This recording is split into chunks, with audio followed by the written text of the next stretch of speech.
Esse é o F5, um podcast feito para recarregar a nossa vida espiritual e aquele momento para ter um papo maravilhoso com os amigos. Eu sou a Tice e hoje tem uma galera aqui para falar de um assunto muito bacana e eu queria que eles se apresentassem. Fala galera, eu sou o Rafael, você está no F5 e loucura mesmo é não amar a Cristo. Fala meu povo, mais uma vez estamos juntos e na loucura do Evangelho. Se esse mundo é um hospício, eu sou um louco doido para fugir do hospício. Vamos que vamos. Oi gente, eu sou a Ariane, é um prazer estar mais uma vez com vocês e o que eu tenho a dizer, o apóstolo Paulo já falou um dia, se enlouquecemos é para Deus, mas se conservamos o juízo é para vocês, tá? Bom.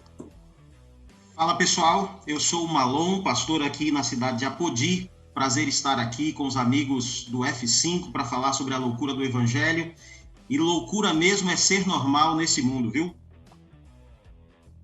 Show! Tá vendo aí, gente? Vocês já sentiram spoiler aí do assunto de hoje? Essa coisa de loucura, evangelho, o que é isso? A gente vai falar um pouquinho sobre essa trajetória, o que significa, o que é isso na nossa vida, mas antes eu queria agradecer ao Malon por estar conosco hoje, viu? Que Deus te abençoe, ele está aí bem pertinho dos meus pais, da minha família, queria estar por aí, mas é isso aí. Então, vamos começar, né? Solta a música aí, aumenta esse som aí.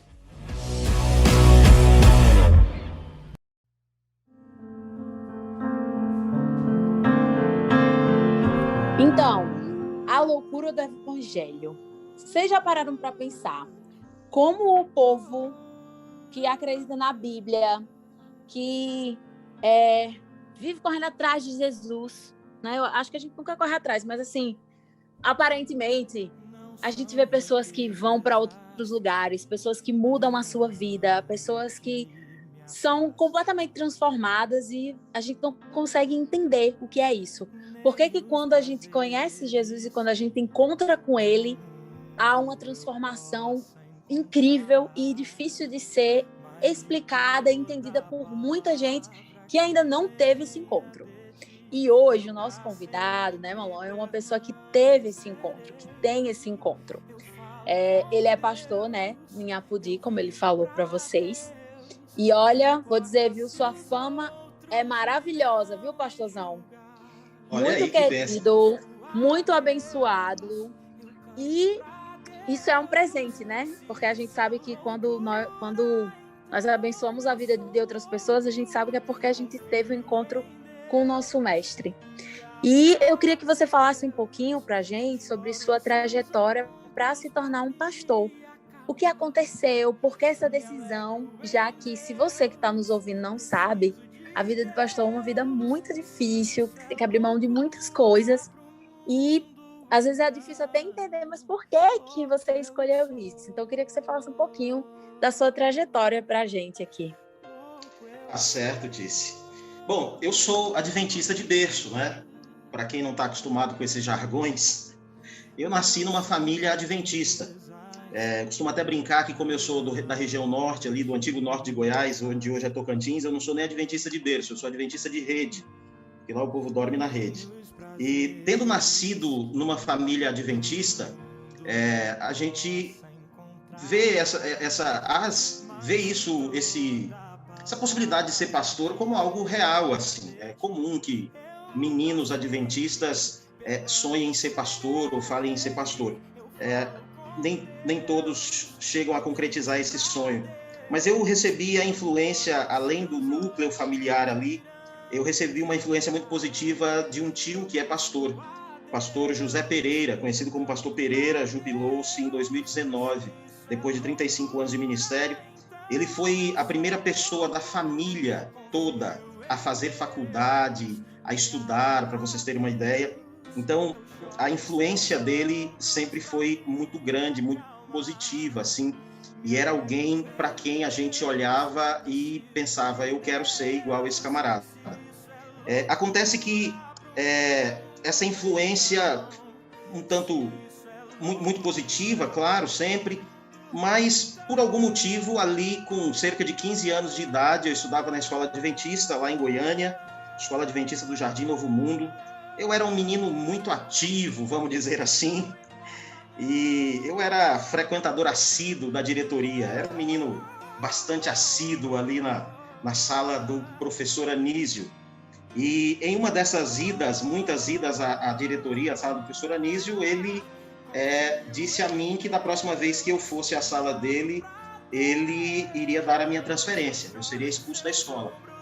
E ao invés de decidir mudar de vida e não ir mais à sala do doutor Anísio, do professor Anísio, eu decidi que eu ia parar de estudar, porque eu achava que eu ia continuar frequentando a sala dele, já que ele ia me expulsar mesmo, eu resolvi parar de estudar. Comuniquei isso aos meus pais, o meu pai entendeu que eu já era muito grande para um corretivo físico maior, assim, então ele conversou comigo, me apresentou ali as possibilidades, o que poderia acontecer se eu estudasse, o que aconteceria se eu não estudasse, como seria a vida em cada uma das opções ali que eu tinha para escolher. E apresentadas essas opções, eu escolhi que eu não iria estudar. E assim, eu fui concluir o ensino médio somente aos 27 anos de idade, fazendo um provão do Ministério da Educação, conhecido como Enseja. Todos aqueles que já têm acima de 18 anos e que não concluíram o ensino médio podem fazê-lo. E eu fiz esta prova no ano de 2007, na verdade, com 26 anos. Eu fiz essa prova e morava em Palmas, no Tocantins, eu era funcionário público ali, eu era vigia, era um concurso de nível fundamental incompleto, já que, à época, eu não tinha ainda o ensino médio, e eu vendia pão, eu era vigia durante a noite, e durante o dia eu fazia pão integral, pão caseiro, pão de batata, um monte de pão lá, colocava na minha moto, tinha uma caixona que punha na moto ali, e saía para vender pão.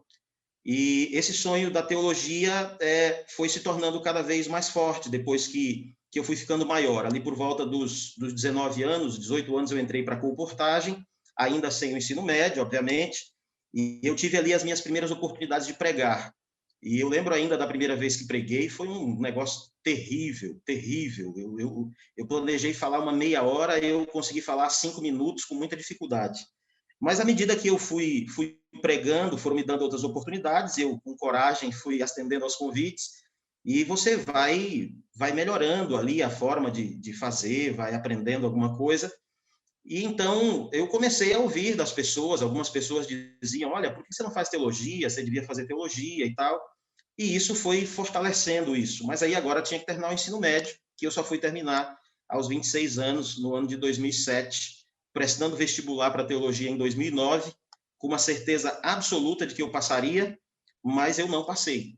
E aí esse sonho foi para a geladeira por mais algum tempo.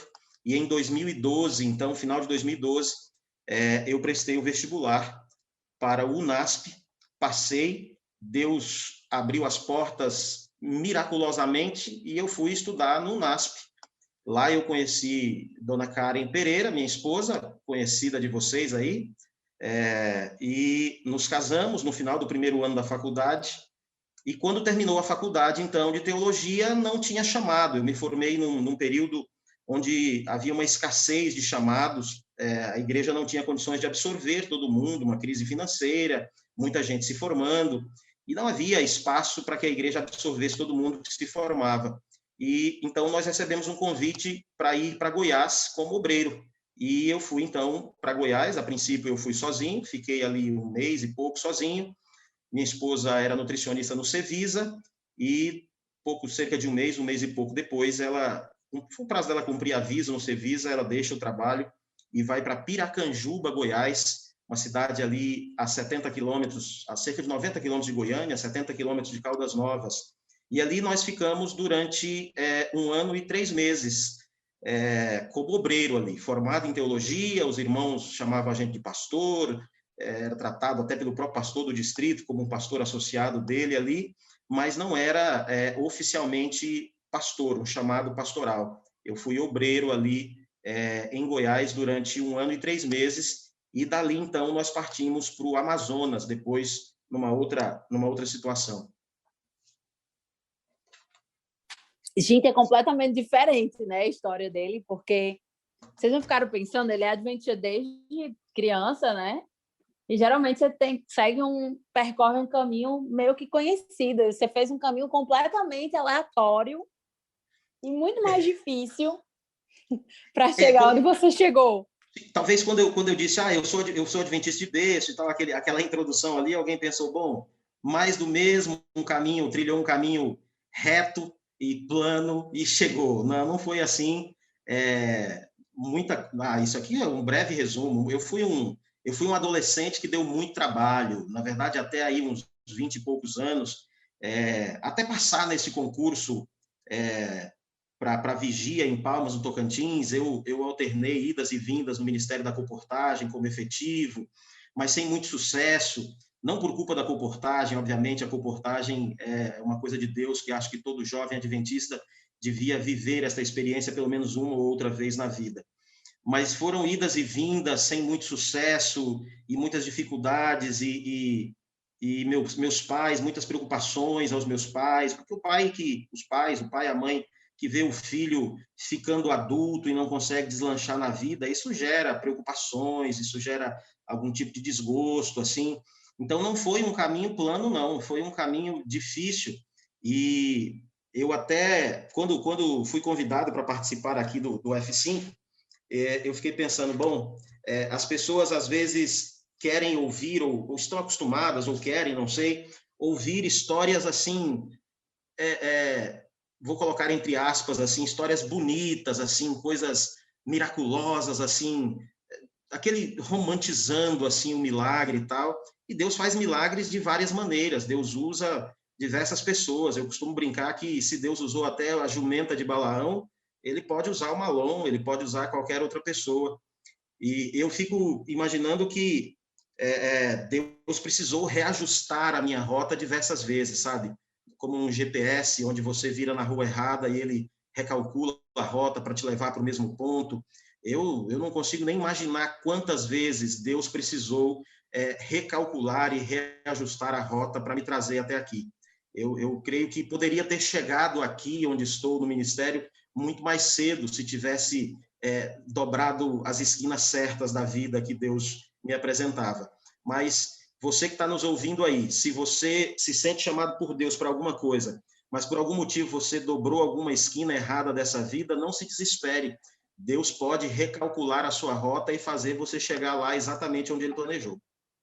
Nossa, gostei muito de ouvir isso, Marlon, porque realmente a gente vê assim, eu acredito que o desejo de muita gente que ama Deus, que serve, seria e né, às vezes deixar tudo para servir o Senhor. Claro que uma coisa que a gente precisa ter muita clareza, né, que o chamado de Deus não é o mesmo para todo mundo. Alguns vão ter esse chamado que vocês receberam, né? Outros vão ter chamado para servir na profissão, no lugar onde estão, às vezes dentro do próprio contexto que já vivem. Mas uma coisa que a gente não pode esquecer jamais é que onde quer que a gente esteja, a gente tem que ter em mente isso, né? Que Deus ele nos tem um ideal, ele tem algo que ele deseja e que ele sabe que é melhor para nós e para as pessoas que estão à nossa volta, e que nós podemos tomar a decisão de seguir esse propósito ou não, né? Ele deixa à nossa disposição. Às vezes a gente faz algumas decisões erradas, mas é possível retomar aí os eixos como a gente ouve aquela frase, né? Enquanto houver vida, há esperança. Então, há esperança de que a gente pode retomar. E aí parece muitas vezes uma loucura, né? Deixar tudo para servir, mas eu tenho certeza, assim, eu já tive algumas experiências de missão e eu tenho certeza que é muito gratificante a gente tomar essas decisões, embora sempre a gente vai precisar abrir mão de alguma coisa, né? Tem que abrir mão. Não tem como você preservar tudo que você quer, todas as coisas que se deseja. Às vezes vai abrir mão do conforto, do recurso que a profissão mais estável pode oferecer. Às vezes, eu não sei, vai abrir mão da companhia de pessoas queridas com as quais a gente convive. Mas a gente precisa estar atento que, quando a gente está fazendo a vontade de Deus, o nosso coração, de fato, vai estar satisfeito, vai estar regozijando, vai estar É feliz porque na obra. esse chamado é loucura para o mundo, né?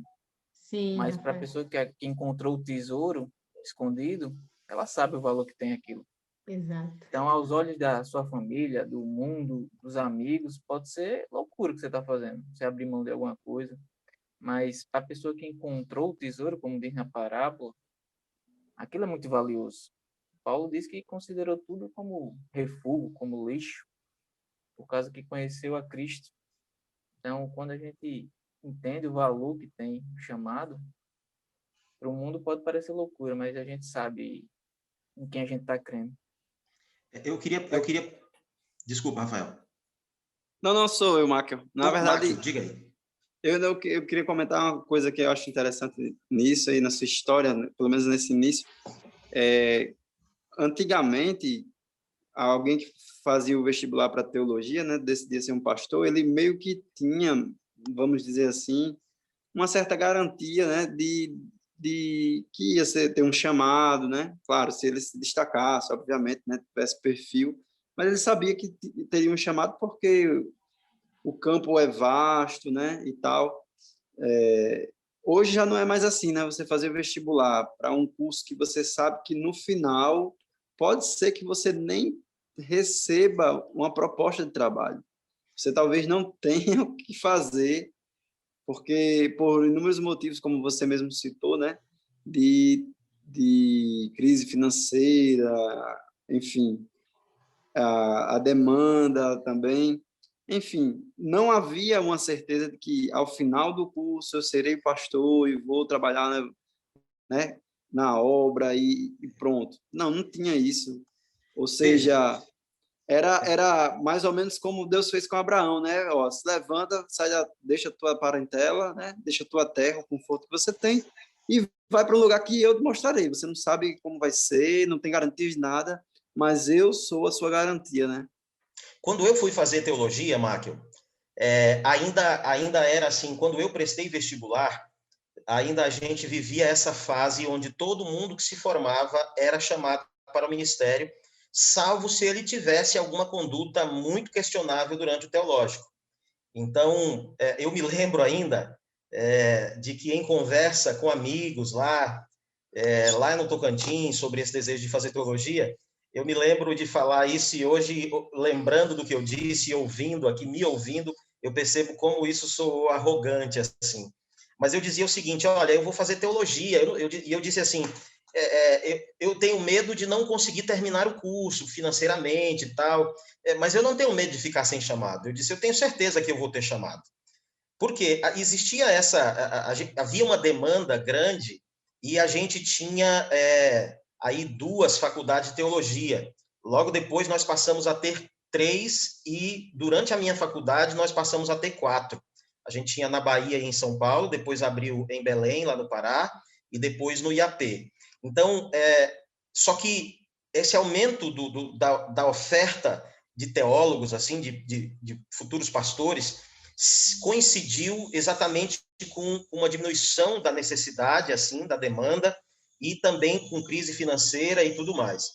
E logo que eu cheguei no colégio, quando eu fui fazer a segunda etapa do vestibular, uma questão doutrinária, são questões ali do livro Nisto Cremos, sobre as crenças fundamentais, 28 crenças, mas há também uma entrevista. E nessa entrevista, quem me entrevistou foi o pastor Dr. Jean Zukovski, e ele disse assim, bom, por que você quer fazer teologia? E a gente dá aquela resposta bonita, Deus chamou e tal.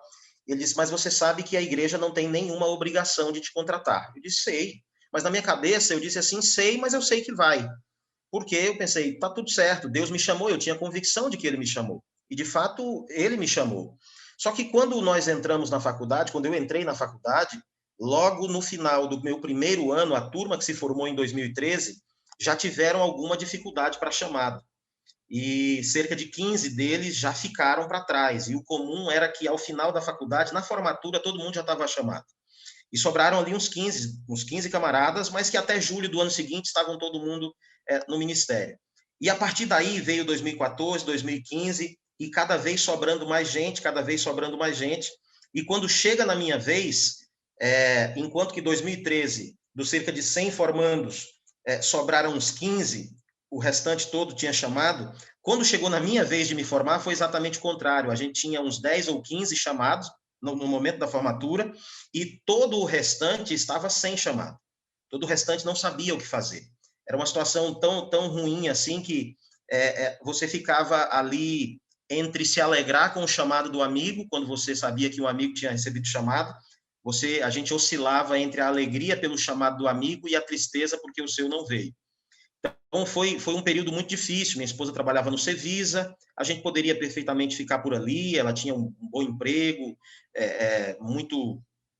com uma reputação muito boa ali profissionalmente, mas não foi para isso que eu fui para lá.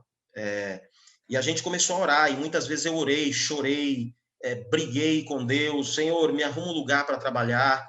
Eu cheguei a entrar, eu abria a internet, entrava nos sites das uniões, são 8 uniões, para quem não está nos ouvindo, não sabe o que é isso, a Igreja Adventista se divide em regiões administrativas, e no campo maior aqui, o que compõe os 8 países da divisão sul-americana, nós temos regiões administrativas menores, que são as uniões, e só no Brasil eram 8 uniões naquela época, e mais 8 fora do Brasil, de língua espanhola, e eu mandei e-mail para todos os presidentes de uniões, eu entrava no site da União, pegava o nome do presidente, evangelista, pastores, líderes de cada associação, eu fui união por união, pegando e-mail dos pastores e mandando e-mail para esses pastores, dizendo quem eu era, o que eu queria fazer, eu sabia que não tinha chamado, mas dizendo, pastor, se o senhor tiver um lugar para eu morar e não deixar faltar comida para mim e para minha esposa, nós vamos trabalhar.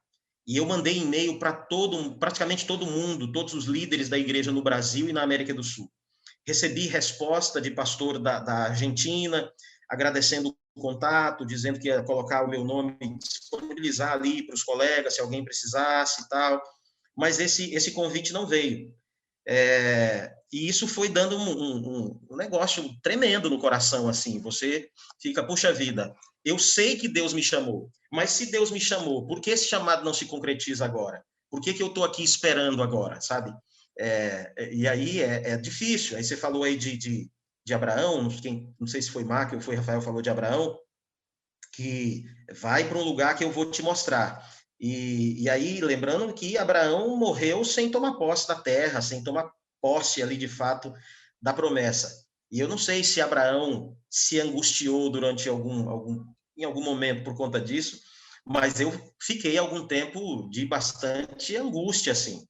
E eu vi colegas que se formaram e não receberam chamado, começando a se revoltar contra a igreja, e a falar mal da igreja, da administração, e começar a enxergar problemas aqui e acolá. E eu lembro que um dia eu orei a Deus e falei, Senhor, não me deixe virar um camarada desse que fica aí contestando e achando problema e procurando chifre em cabeça de cavalo. Porque eu não queria ser esse camarada. Eu falei, eu quero ficar aqui onde o Senhor possa me usar, mas eu sou humano, me ajuda aqui, que eu tô com o coração partido aqui, a cabeça, a mente numa encruzilhada tremenda.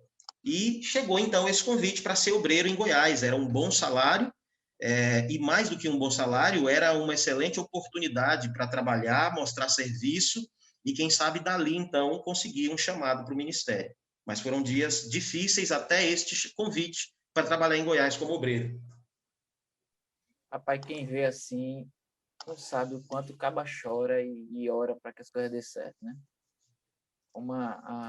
A vida de oração e de intimidade com Deus é algo esplêndido, assim. Coisas que só Deus sabe da nossa vida, só Deus escutou a gente chorando, coisas que só Deus escutou a gente dizendo para Ele, e isso é maravilhoso. Eu acho que é assim que a gente constrói um caráter espiritual. Eu tenho certeza aí, Rafael, com o que você está falando, de que certamente esse missionário chamado Malona, que a gente está conversando com ele hoje, é um missionário muito mais maduro e melhor preparado pelas dificuldades que enfrentou, entendeu?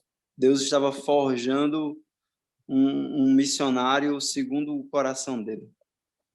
Rapaz, esse é um ponto muito interessante, Máquio, porque no final de 2016, caminhando para a formatura, ao mesmo tempo que eu almejava e sonhava com um chamado, eu tinha calafrios de pensar que no ano seguinte eu poderia estar assumindo um distrito pastoral, um grupo de igrejas, dirigindo comissões, lidando com problemas administrativos e tudo mais, e eu entendia que eu não estava pronto. Eu falava, meu Deus, o senhor vai me chamar, final deste ano eu estou formado e, humanamente falando, eu estou pronto, com um diploma na mão, para poder assumir um distrito pastoral, cuidar das igrejas e tudo mais, mas eu tinha calafrios para isso. E hoje, de fato, alguns anos depois, olhando para trás, eu reconheço que naquele momento eu não tinha absolutamente condição nenhuma de tocar uma igreja. Esse ano e 3 meses em Piracanjuba, lidando com algumas situações difíceis ali, foi uma escola tremenda. Eu costumo dizer que o meu estágio pastoral, ele começou de fato assim para valer depois da formatura. Foi todo esse processo aí, né? E aí eu me lembro já que foi lembrado de Abraão, eu me lembro de Moisés. Alguém poderia olhar para Moisés, preparado pela corte do país, da maior potência militar do mundo, do Egito, naquela época. Alguém podia dizer, Moisés está pronto. Mas Deus disse, não, amigo, peraí, você precisa tem um outro estágio aqui. Moisés precisou ainda de 40 anos no deserto, sozinho, cuidando de ovelhas ali. E Deus, graças a Deus, não foi 40 anos, até porque eu não tenho tanto tempo assim, não vou viver 120 igual a Moisés. Mas era preciso que tivesse algum deserto aí na nossa vida também, sobretudo na minha vida. A minha esposa sempre esteve pronta, enquanto eu não estava, precisava passar por esse deserto ainda, por esse preparo, como Moisés, de certa forma. Eu agradeço a Deus pelo amor dele em colocar a minha esposa ao meu lado. A minha esposa não precisava passar por esse deserto. Ela sempre esteve pronta para chegar ao ministério, para fazer grandes coisas e chegar onde nós estamos hoje. Mas ela teve esta paciência e esse discernimento e foi instrumento de Deus para me amar e para me conduzir até aqui. Em muitos momentos de ansiedade, de angústia, todo o preparo e experiência dela foram determinantes para me trazer até aqui. Então, você que está me ouvindo aí até agora, é importante ter alguém ao seu lado. Eu não estou aqui dizendo que todo mundo tem que casar, algumas pessoas não têm, algumas pessoas não vão. E Deus tem ministério exatamente para essas pessoas sozinhas também. Você sozinho pode ir aonde alguém casado não pode, fazer coisas que alguém casado não tem condições de fazer. Mas se você não é destes que tem o dom do celibato, orar a Deus e ter alguém colocado por Deus ao seu lado é determinante para que Deus possa cumprir os propósitos dele na sua vida. Pastor, o senhor falando sobre essa coisa da sua esposa, né? Eu não sou casada com um pastor, mas eu sou casada com um médico missionário. E é muito difícil. Eu acho que talvez se a gente for conversar com a sua esposa, talvez ela nem concorde que ela já estivesse pronta. Não sei, acho que a gente teria que perguntar para ela. Mas, assim, às vezes nós mulheres, a gente constrói uma fortaleza enorme, como se a gente estivesse pronta para todas as batalhas. E, às vezes, no silêncio da noite, sozinha, a gente chora, a gente pede a Deus que nos ajude, porque é muito difícil ser um missionário, ter uma vida conjugal com um missionário, porque a gente sabe que o mundo recrimina, né? Eu lembro quando eu vim mudar para cá, e eu quero entrar nesse tema aí de uma mudança. Você já fez uma mudança para o Goiás, então estava tudo certo, né? Mas não foi bem assim. Você fez outra mudança bem radical. Então, quando eu mudei para cá, compartilhando um pouquinho da minha experiência, nossa, eu ouvi tantas coisas, foi tão difícil. Mas a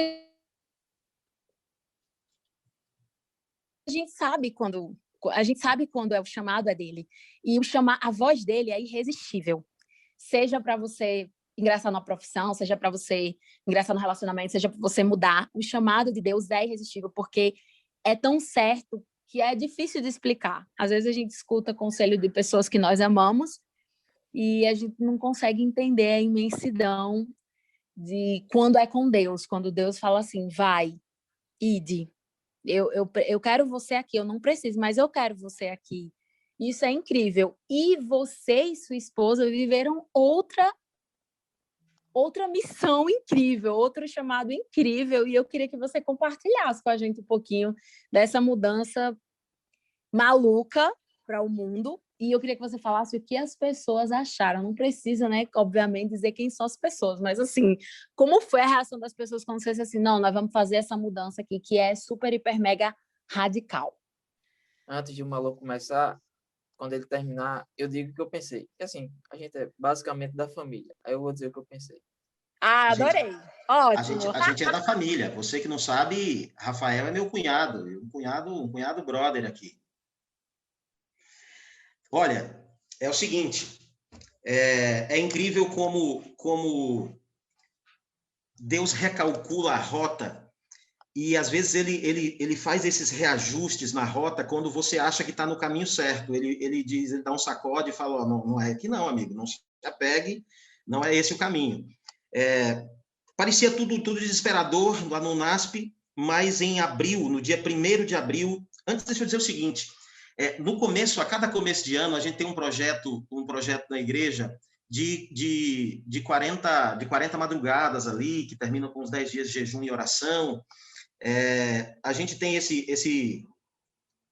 ou começa, agora o pastor agora ficou perdido, nem ponham isso aí no ar, porque se o pastor ficar perdido com os programas da igreja, eu vou ser demitido, não faz isso comigo não. Corta aí, viu?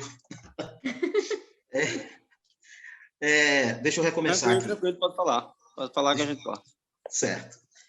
A gente estava no NASP e esperando o chamado, e o chamado não vinha. Eu fui comportar e voltei para casa e o desespero continuava, porque o chamado não vinha. E aí a gente começou aquele projeto da igreja de cada começo de ano ali, daquela jornada de 40 madrugadas. E eu fiz um propósito com Deus, então fui fazer as 40 madrugadas ali, às vezes era madrugada, às vezes o dia já tinha nascido, mas fazendo ali os 40 dias e orando a Deus por um lugar para trabalhar durante todos os dias. E o interessante é que o último dia desta jornada de 40 madrugadas era dia 1º de abril. Parece mentira, né? Era dia 1º de abril de 2017. E nós começamos a orar. Eu comecei a orar em casa. E durante esses 40 dias, o convite para ser obreiro em Goiás veio. E no dia 1º de abril de 2017, minha esposa e eu fomos apresentados na igreja de Piracanjuba como missionários ali. E ali a gente era contratado da igreja local. Era um bom salário. O que entrava na minha conta naquela época, de dinheiro na minha conta, é mais do que entra hoje como pastor. Era um bom salário. A gente tinha casa para morar, a gente tinha plano de saúde ali, se a gente quisesse. É que a gente não quis, mas a igreja pagaria 50% do plano de saúde para mim, para minha esposa. A gente tinha auxílio combustível, a gente era amado pelos irmãos ali, era um grupo pequeno de pessoas idosas, em sua maioria, gente da fazenda, assim. Então, toda semana chegava em casa sacolas de verduras, sacoladas de fruta, leite, queijo, a irmã fazia pamonha, trazia para a gente, tudo que os irmãos faziam, traziam para a gente. Aqui e acolá, durante a semana, um convite, pastor, fiz pão de queijo, vem aqui para casa. E a gente vivia ali uma vida feliz, a 50 quilômetros da casa da minha mãe, que já é viúva, então isso era muito bom. Toda segunda-feira a gente estava na casa da minha mãe. A minha esposa ficou 6 meses sem trabalho, mas quando, terminando esses 6 meses, ela conseguiu um trabalho na prefeitura, e depois a igreja contratou ela para um outro trabalho, um trabalho de um centro de influência ali da igreja. É uma igreja que tem muitos patrocinadores, pessoas que de boa condição financeira, que não moram mais ali, moram fora, mas amam aquela igreja, aquela cidade, e enviam recursos ali. Então, nós estávamos numa condição onde eu, minha esposa, com seus 2 empregos, a gente tinha algo ali por mês, algo em torno de 5 a 6 mil reais na conta. Fora todo o amor dos irmãos e os mimos que a gente recebia semanalmente. Então, olhando financeiramente, a gente estava numa situação absolutamente desejável. Assim, uma situação que, olha, a gente estava ali a 90 quilômetros de Goiânia, 50 quilômetros da casa da minha mãe, 60, 70 quilômetros de Caldas Novas, a gente estava numa vida legal, nós compramos um carro, nós mobiliamos a casa, uma cama king size, que eu nunca imaginei que seria possível, a gente tinha uma cama king size. Se você tem uma cama king size, aquilo é sensacional, você sabe, e se você não tem, você devia ter, porque aquilo é tremendo. A gente tinha uma cama king size, um guarda-roupa gigante, a gente comprou móveis do melhor que a gente podia comprar ali na cidade, uma mesa, um negócio legal, a geladeira grande, um escritório montado eu tinha, com uma escrivaninha bonita, cadeira giratória. A gente estava numa situação fantástica, humanamente falando. Mas o que acontece é que não havia ali uma perspectiva de que eu fosse incorporado ao ministério oficialmente. Nós éramos ali 16 camaradas formados em teologia, trabalhando naquelas mesmas condições, cada um como obreiro, uma igreja diferente, dentro de Goiás, e a perspectiva do campo ali da Associação Brasil Central, da região administrativa da igreja em Goiás, era oficializar o contrato de apenas um desses 16 para o ministério pastoral. Então, se financeiramente a gente estava muito bem, na realização desse sonho de ser pastor oficialmente, parecia que a gente estava muito distante. E eu lembro que eu conversava muito com meu amigo Daniel Leonel, que se formou comigo, e eu lembro de uma vez que eu disse a ele, falei, Daniel, a gente está aqui financeiramente muito bem, mas eu trocaria todo esse dinheiro para ser pastor. Eu não estou nisso por dinheiro. O que eu gostaria era de desempenhar a função. E se alguém me dissesse assim, Malon, eu tenho um distrito pastoral aqui para você assumir, para você cuidar, mas eu não tenho salário para pagar para você, eu só vou poder te dar uma casa para morar, comida e gasolina para você rodar, eu não esperaria nele terminar de dizer, eu diria, eu vou. Porque o que eu queria não era o salário, eu queria estar envolvido nesse ministério, era isso que eu queria fazer. E aí nós começamos a orar. E um dia eu entrei na internet e busquei um site de uma instituição da igreja lá no norte do país, em Manaus, chama Salva Vidas Amazônia, nem sei se existe mais, porque faz tempo que eu não tenho contato. E eu, então, entrei ali, sem a minha esposa saber, e nos cadastrei. Ali é um projeto que seleciona e envia missionários para a região norte do país, principalmente para o estado do Amazonas. E eu me inscrevi ali, cadastrei. Coloquei ali os meus dados da minha esposa, coloquei tudo certinho ali, sem a minha esposa saber. E lá, um belo dia, eu recebo um contato de lá. E era um convite, ainda era uma sondagem e tal, eles tinham ali um projeto numa comunidade chamada Belo Monte, bem distante de Manaus, era uma viagem depois descobrimos, uma viagem de 4 dias de barco de Manaus até lá, no sentido do Acre, bem pertinho do Acre, e nós, então, fomos sondados para ir para lá, havia uma dupla, um casal de missionários ali, eles foram para um projeto de 1 ano, mas por algum motivo precisavam sair antes de terminar o projeto, e eles estavam em busca de um casal para ir para lá, ficar dar continuidade e finalizar esse projeto por mais 4 meses. E eu expliquei então para a Luana, que foi a irmã que entrou em contato conosco, eu disse, Luana, olha, nós queremos ir, mas a nossa situação aqui, eu expliquei, olha, nós estamos aqui como obreiros, eu ganho bem, a situação é essa, essa e essa.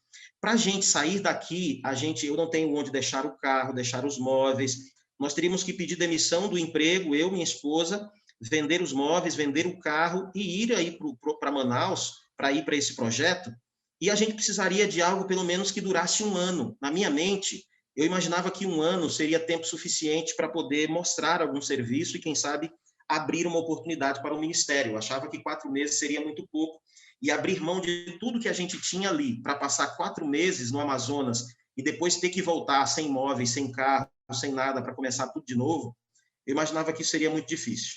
Ela então disse, olha, eu vou conversar aqui com o pastor Brett, que é um americano, que hoje ele está no Brasil já há uns 15 anos, hoje ele é departamental da ADRA para a região amazônica, ali para a União Noroeste, e eu vou conversar com ele e vamos ver o que a gente faz. E aí conversei com a minha esposa e beleza, vamos aguardar para ver o que vai acontecer.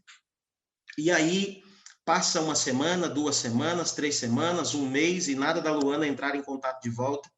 E era um dia, final da tarde, a gente estava na cozinha fazendo janta ali, minha esposa, eu acho que lavando louça, eu no fogão, cozinhando alguma coisa, e começamos a conversar sobre isso, que a Luana não entrava em contato com a gente e que não tinha uma resposta. E aí, minha esposa, a quem eu chamo de meu bem, então daqui por diante, quando você ouvir meu bem, é dela que eu estou falando. Então, meu bem disse assim, meu bem, vamos lá passar esses 4 meses? Eu falei, meu bem, tem que vender tudo e tal. Ela, não, mas vamos. Eu falei, vamos. Eu falei, então pronto. Aí ela disse, então liga para a Luana amanhã, liga para a Luana depois. e já era quase 6 horas da tarde, mas em Manaus o fuso horário é diferente. Lá está 1 hora atrás do horário de Brasília, ou 2, dependendo da época do ano, aí de horário de verão, essa coisa toda. E eu fui lá para o meu escritório, peguei o celular e liguei para a Luana. E quando a Luana atendeu, eu disse, Luana, aqui é Malon, de Goiás. Ela disse, Malon, estava aqui agora fazendo um e-mail, conversando com o pastor Brett sobre o seu caso. Eu disse, Luana, estou ligando para você para dizer o seguinte, se o que vocês têm aí para nós é apenas 4 meses, são apenas 4 meses de projeto missionário, a gente topa. Se é o que vocês têm, a gente vai e Deus que se vire para fazer o resto. E ela falou, graças a Deus, a gente estava orando por isso é uma resposta de Deus e tal. E aí nós só esperamos, isso era ali, acho que no começo de semana, e nós então dissemos isso para ela, mas ficamos aguardando uma confirmação. E era uma terça-feira, eu recebi um e-mail. E eu estava na rua e fui lá para o hospital onde a minha esposa trabalhava e parei ali na calçada, estacionei e liguei para ela. Eu recebi um e-mail da Luana, lá do Amazonas, dizendo, em suma, venham para cá. E aquilo me deu um calafrio, né? Apesar de que eu me inscrevi e tudo mais, mas aquilo me deu um calafrio, era romper com tudo mais uma vez. E aí eu chamei minha esposa para mostrar o e-mail para ela, mas quando a minha esposa entrou no carro, ela também estava de olho arregalado e pálida, porque ela também tinha recebido o mesmo e-mail. O e-mail foi encaminhado para mim e para minha esposa. Você que é casado, está me ouvindo aí agora, quando Deus chama, chama o casal sempre, viu? Se você está querendo ir, a sua esposa não quer ir, não vá. E o contrário também, porque Deus chama todo mundo. Quando chama, é para ir todo mundo junto. E tá aí a Tice que sabe do que eu estou falando. Então, é verdade. Não é verdade? Deus chama todo mundo. Às vezes dá uma luta, um conflito, mas aí é para ir a família toda. E aí, dissemos, e aí? Vou ligar aqui para a Luana. Liguei para a Luana e falando, Luana, e aí e tal? Ela disse, não, já é o chamado, vocês podem... Eu falei, vou esperar você confirmar para a gente vender os móveis. Ela disse, não, pode colocar à venda, é vocês. Aí que o coração ficou mais aflito ainda, né? Agora vender minha cama king size, oh, meu pai. E aí, era uma terça-feira. Eu tô doidinho por uma cama dessa, viu? Só pela propaganda. Rapaz, a cama é grande, para um cara grandão, gordo igual eu, é uma maravilha, tem espaço. Mas a cama é tão grande que se você for pequeno e a sua esposa também, vocês se perdem em cima daquele negócio. Mas é bom demais. É uma maravilha. Aí, ligamos, aí então era terça-feira, o pastor que era nosso líder ali, é um pastor jubilado, o pastor Joaquim Silva, era ele que era uma espécie de nosso chefe ali, ele que coordenava essa captação de recursos, que pagava o nosso salário, que sustentava os projetos da igreja ali. E ele mora em Brasília, e por acaso ele estava na cidade aquela semana. Falei, bom, eu preciso primeiro conversar com o pastor Joaquim, antes de anunciar a igreja e tudo mais. E aí, na quarta-feira, no culto, pedi a ele para que fosse em casa depois do culto. E ele foi em casa depois do culto, e a gente informou para ele que a gente tinha sido convidado para ir para um projeto missionário. Ele tomou um susto, ele estava contando com a gente ali, e ele perguntou assim, é chamado oficial, você vai ser pastor? Eu disse, não, é um projeto missionário. E ele então disse, quanto vocês vão ganhar lá? Eu vi nessa pergunta aí, assim, eu tenho certeza que ele tinha, eu tenho quase certeza que ele tinha a intenção de cobrir a proposta ou de aumentar um pouco o que a gente ganhava, se o problema fosse o dinheiro.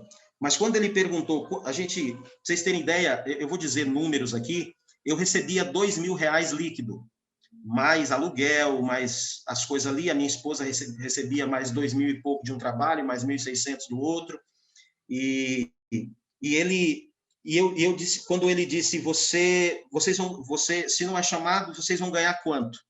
Falei, pastor, a gente está indo para receber uma ajuda de custo de R$550. Eu estava abrindo mão do trabalho que eu recebia R$2.000 líquido, já dizimado, inclusive, para ir para lá como missionário e receber uma ajuda de custo de R$550, e a minha esposa também abrindo mão de 2.000 e pouco aqui de um trabalho, mais 1.600 do outro, para a gente ir para lá com R$550 cada um. E eu me lembro da expressão do pastor Joaquim até hoje, quando eu disse a ele que a gente iria receber R$550 cada um, ele olhou para a gente assim, numa expressão de decepção, de tristeza, e disse, dinheiro não vale nada mesmo, né? Eu disse, pastor, não é o dinheiro, a gente não está indo pelo dinheiro, a gente tem orado e nós entendemos que Deus está nos chamando para lá, que Ele está querendo nos levar para lá. Então, a gente comunicar ao senhor, a gente tinha uma escola cristã de férias para fazer, um trabalho com crianças aí no mês de julho, e a gente só fez um acordo ali, eu falei para ele, mas o senhor pode ficar tranquilo que nós não vamos sair antes da escola cristã de férias, só após ali o final é que nós vamos sair. E aí, por fim, me parece que no dia 20 de julho, nós deixamos, então, Piracanjuba, já havíamos vendido todos os móveis, a nossa geladeira, armário, fogão, sofá, escritório, cama, guarda-roupa, máquina de lavar, vendemos tudo, e levamos algumas coisas lá para casa da minha mãe, panelas, calçados, roupas, roupa de cama. Minha mãe mora numa casa bem pequena, em Goiânia, e a gente colocou tudo no sótão lá, o negócio em cima da laje, assim, e deixamos ali, fizemos uma mala, eu com uma mala grande e uma mochila, minha esposa mais uma mala grande e uma mochila, e no dia 1º de agosto, nós saímos de Goiânia, cada um com uma mala e uma mochila, e um cachorrinho que a gente tinha, que ironicamente chamava Dog, era o cachorro. A Ariane conheceu o Dog, e a gente foi, então, para Manaus, de avião, custeando as despesas. A gente receberia essa ajuda de custo lá, para fazer frente às despesas lá no local da missão, mas para chegar em Manaus era por nossa conta.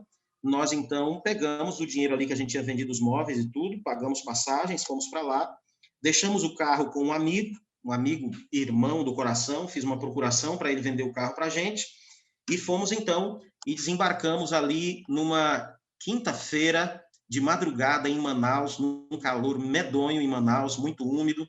Dormimos ali até às 6 da manhã. Às 6 da manhã, levantamos e fomos levados para o Atacadão, já para fazer compra, para poder levar lá para a missão. Dali levou a gente para o barco, nós embarcamos ali, e uma viagem de 4 dias pelos rios da Amazônia, deitado numa rede, no barco, comendo comidas que a gente nunca tinha visto na vida. E assim Deus nos levou, nos tirou de Goiás e nos levou para o Amazonas. Parece uma grande loucura. E a família e os amigos. Eu estou falando muito, qualquer coisa, vocês me interrompam aí, viu? A família e os amigos. Quando nós começamos, olha, a gente está indo embora, foi chamado, Malô? Não, quando a gente explicava a situação, as pessoas diziam que a gente estava maluco. Você está louco? Você vai fazer um negócio desse? Fica aí, espera, você vai abrir mão de tudo, e se não der certo? E eu lembro de uma pessoa da família, e ela disse, mas por que vocês estão indo? Eu disse, porque a gente orou e Deus disse que é para a gente ir. E ele fala, e como é que Deus diz essas coisas? Como é que você sabe que é Deus que está dizendo? Eu falei, rapaz, eu só sei. Minha esposa e eu tem orado, e as coisas têm se encaminhado, eu só sei que é Ele. E eu sei que minha mãe, minha irmã e minha irmã um pouco menos, ficaram tristes porque a gente ia para longe, mas são pessoas que amam muito a missão também, entendem o chamado de Deus, mas muita gente da família, muitos amigos, tios, primos, e eu sei que a gente foi visto como louco. E eu sei que, humanamente falando, pensando do ponto de vista financeiro, foi uma loucura tremenda. Mas é uma benção. Gente, é uma benção ouvir. Quando ele começou a falar das malas, ai, meu Deus, lembrei das minhas malas. Rafael, mas e você? O que você achou? Cara, quando eu escutei a notícia de que eles, só contextualizando, a minha esposa é irmã da esposa do Malom. E nós crescemos na mesma rua. Eu e a esposa dele, minha esposa, a gente cresceu todos na mesma rua. Então, a gente se conhece desde pequeno. Quando eu escutei a notícia, a informação de que eles iam, eu pensei, rapaz, o que ele tem de coragem, falta de juízo. Mas eu sou cristão, eu entendo que algumas pessoas recebem realmente esse tipo de chamado. A minha família, que conhece a esposa dele desde pequeno, já é uma outra pegada. Eu disse, não, isso é maluquice, isso é loucura. Como é que ele é muito corajoso? Mas a minha impressão foi essa. O que tem de coragem, falta de juízo. Então, gente, você deve aí estar se perguntando, e o que foi que aconteceu? Como foi isso?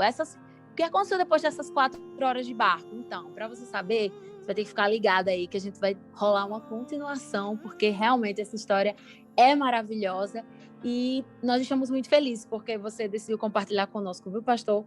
Mas, para finalizar o episódio de hoje, qual é o conselho assim, que você deixa para os jovens que estão nos ouvindo, que querem muito viver a vontade de Deus, entender a vontade de Deus para a vida dele, através de ministérios, através de mudança de vida? O que você diria para essas pessoas que estão nos ouvindo agora, que estão com medo, que não sabem o que fazer? Eu diria o seguinte, Tice, às vezes nós pensamos na missão, quando nós pensamos em fazer missão, nessa loucura do evangelho, de deixar a estrutura que você tem e ir para um lugar, às vezes nós pensamos nisso do ponto de vista da salvação das pessoas com as quais nós vamos entrar em contato. E às vezes nós achamos que a gente está indo para lá para salvar pessoas.